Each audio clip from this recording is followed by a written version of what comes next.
acordo com a carência de saber.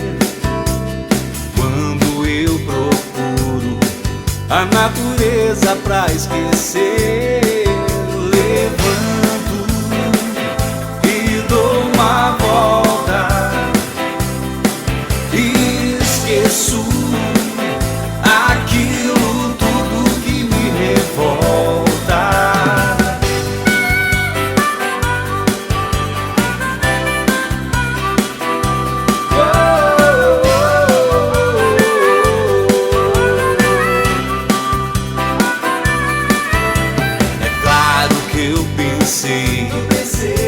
No que eu vou fazer?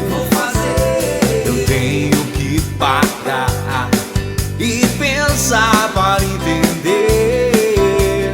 Quando eu te encontro, aonde estará?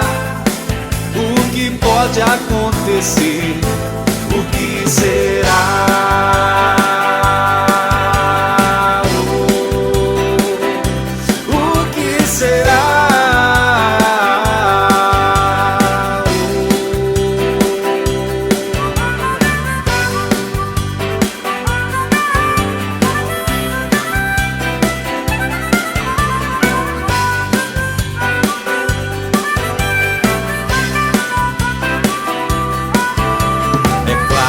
Eu pensei no que eu vou fazer.